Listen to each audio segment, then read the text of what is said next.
Fire Sword, Chapter 36. Coming Home. News of Asana's pregnancy spread through the ranks of the shepherds quickly, and within the hour, a party was being put together to celebrate the child of the heroes of Aincrad. Yuki was positively ecstatic for her friend, asking her if she could be the godmother as soon as she found out from her twin sister. The young couple was embarrassed, of course, but they still agreed to go to the party. After all, it wasn't like they could get away, being on the same ship as their comrades. Only one person seemed unwilling to take part in the revelry. Cordelia was a bit surprised when she found Rika sulking at the stern of the ship, leaning on the railing and scowling at the waters behind them. "Something ails you, Elizabeth?" she asked as she approached the brown-haired girl. "Huh?" Rika asked, startled to see the Pegasus rider standing beside her. "Oh, well, no, I'm fine." "Then why not go join the party?" Cordelia persisted. "Not the party type," the leprechaun tried to say, but Cordelia knew she was lying. "That's not what Lady Asana and Sir Kirito have told us," the flame-haired woman said. "They recounted often the number of times you would insist on celebrating what they considered to be great accomplishments." "Oh yeah?" Rika snorted. "What else did they say about me?" "Nothing but praises of your skill in a forge and your courage in combat." The rider smiled in response. "They both think very highly of you." Rika scowled harder, as if.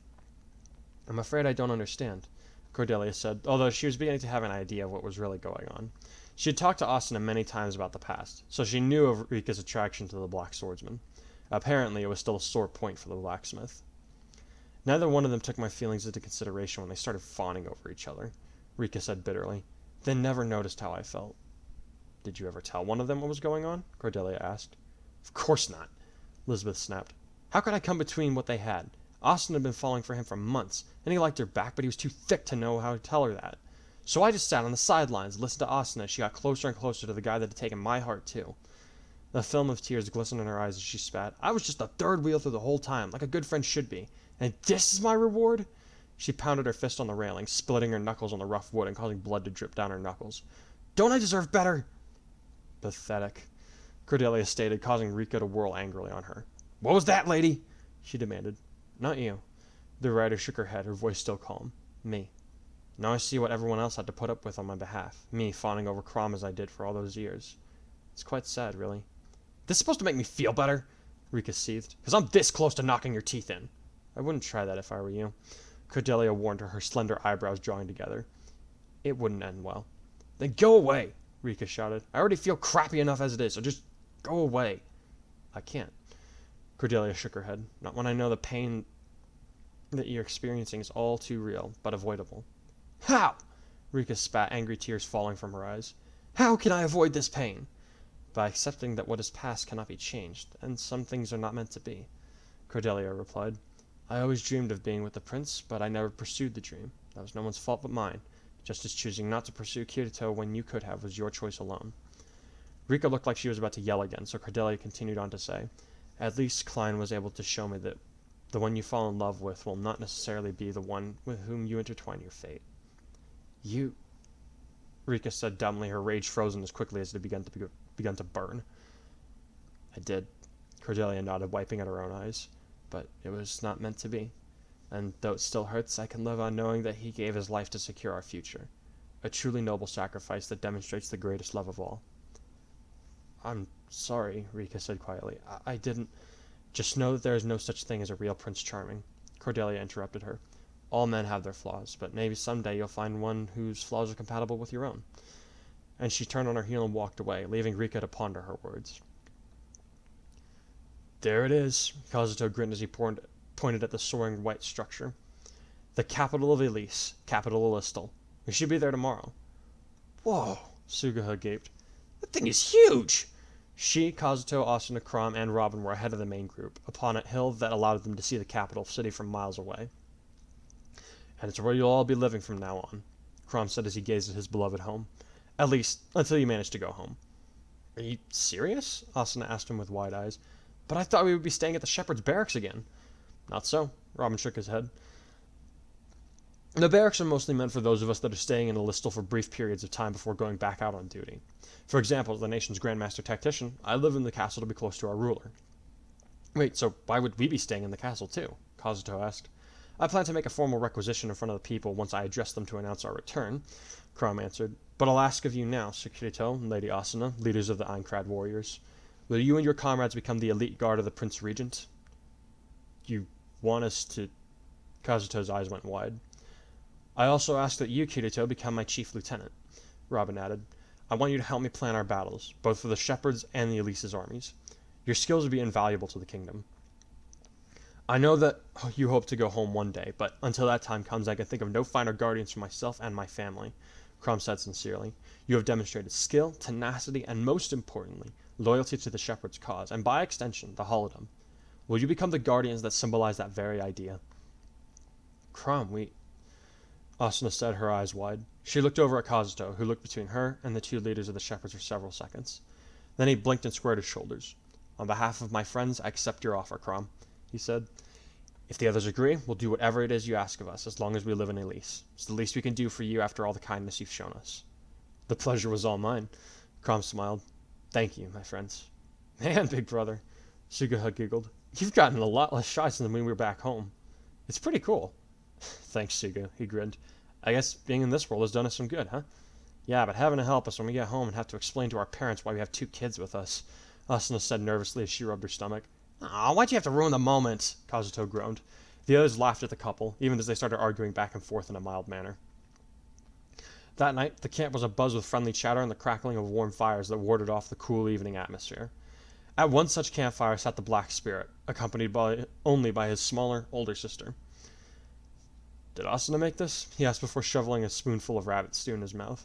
Uh-huh, Yui nodded. It's good, isn't it? No denying that. Mataris nodded after he swallowed the tasty food. She does know her way around a good meal.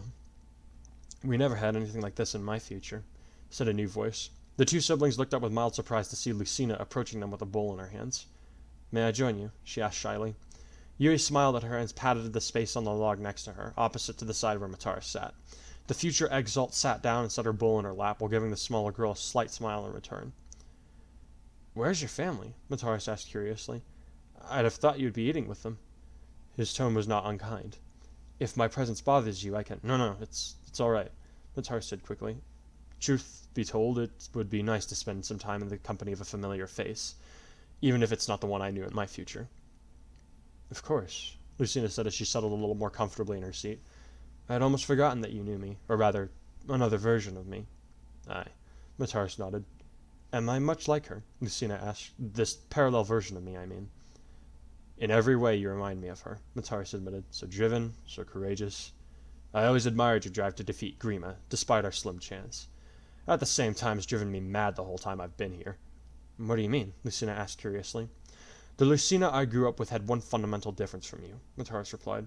She always believed that I was our best chance at bringing down Grima, not herself, or even her father, were he still alive. She sent me through the portal that led me here, even though it likely ended up costing her her life. I'm afraid I don't understand, Lucina frowned. The only way for us to defeat Grima is to use the awakening ritual devised by the first Exalt that lay low that monster millennia ago. Why would I put all my faith in you? That... No offense intended. None taken, Mataris shrugged. But I do have an answer for that. See, in the future, my future, anyway. We learned that the Awakening can indeed defeat Grima, but it will only render him comatose for 1,000 years before he will rise again. However, there is a way to kill him. There is? Lucina gaped, eyes wide. Aye, though it won't be easy, Mataris said grimly. See, the only power that can kill Grima forever is his own. What do you mean? Yui asked with a cocked head. If someone were able to harness Grima's power and use it against him, it would destroy him, both body and spirit. And how would we do that? Lucina asked.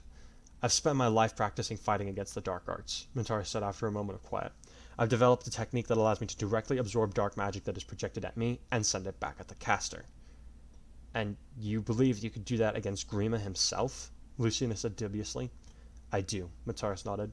I succeeded once in using the technique against an agent that the Fell Dragon himself empowered directly. It wasn't easy, but if I did it once, I'm confident that I can do it again. And my parallel self put her faith in this magic of yours? Lucina inquired. I suppose I can see it, but my main goal has always been to prevent Grima's resurrection, not slay him after he awakens. Oh, I agree, but it never hurts to have a plan B, Mataris replied. At least, I suppose that's what my Lucina would have thought. She wanted to get the children of the Shepherds back in time far enough that they would at least be able to fight against Grima before he reached his full power. Unfortunately, he fell silent. They all died guarding the portal that took you back in time, didn't they? Lucina prodded quietly. I can only assume, he said grimly. I am sorry to hear that, Mataris, Lucina said sadly. Truly I am. I appreciate your words, but I've left behind my mourning days, Mataris said firmly. I now have but one goal. Destroy the fell dragon.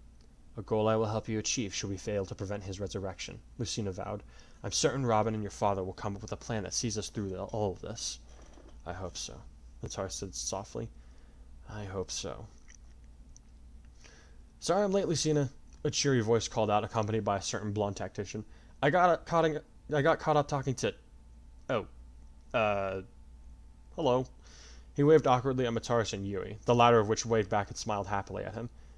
Sorry, should I... Shut up and sit down, Mataris sighed.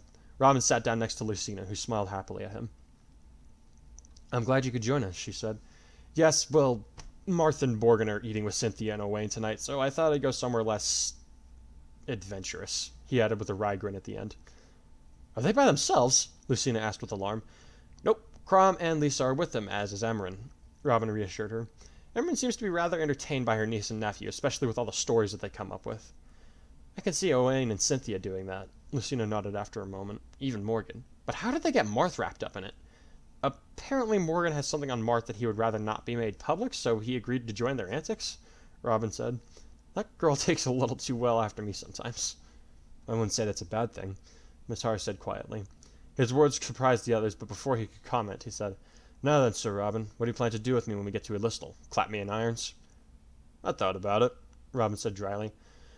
But, after seeing your skill in combat and your desire to protect Yui, if nothing else, I've decided that we'll let you walk unbound in the city, so long as you have a shepherd escort you with it at any given time.